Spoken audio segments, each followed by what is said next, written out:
Demak, yuqoridagi ko'ylakni bichimini sizlar bilan ko'rib chiqamiz. Mato hozir 4 qavat holatda.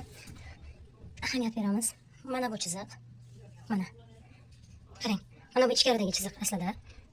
Mana bu yoq o'yilishi va yelka umumiy holatda ketgan. Faqatki 2 sm pastdan atayin bichib turib, mana bu joy, mana bu to'rtburchagimiz tikilganda bo'ydan kamayadi, yondagi kenglikdan kamayadi. Ana shu qo'shimchalarni yuqoridan 2 sm qoldirib ichganman. Ko'tarib qo'ydim o'sha 2 sm va mana bu chizig'imizdan bu tomonga yana 2 sm qo'shib, aslida mana bu joyda bo'lgan yoq o'yilishini bu tomonga o'tkazib chizib qo'ydim. Chunki mana shu joydan shu holatga chok tikib kelganimizda mana bu joy ham, mana bu kengligimiz ham teppa-teng chiqadi. Endi ichkariga 19 yoki 10 sm kirgan holatda chiziq chizib olib, shu chiziqdan bu tomonda ko'ylakni bichaman. Yelkaga ahamiyat beramiz. Yelka kengligi bo'lingan 2 qo'shilgan 1 santimetr pichoq haqida. Endi bu qo'ltiq ko'ylakni razmeri uchun aynan loyiq qo'ltiq chuqurligi hisoblanadi. Proyamiz ya'ni, lekin mijozimiz chuqurroqni xohlarkanlar. Shuning uchun men aynan razmeri proymasini va u kishini xohishlaridagi kenglikdagi qo'ltig'i chizib qo'ydim. Va trapetsiya ko'ylakni aynan sir joyi qizlar joylari 7-8 sm tekis tushishi kerak.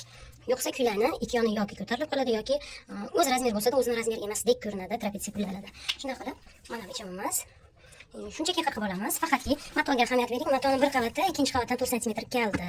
Sababi oldida hozir men oldi qismga relief chizaman. 4 sm relief beramiz. Shuning bilan tayyor bo'ladi. Mana yonda qolgan joyimizni hozir o'rtasiga cho'k tushirgan holatda bichib olaman.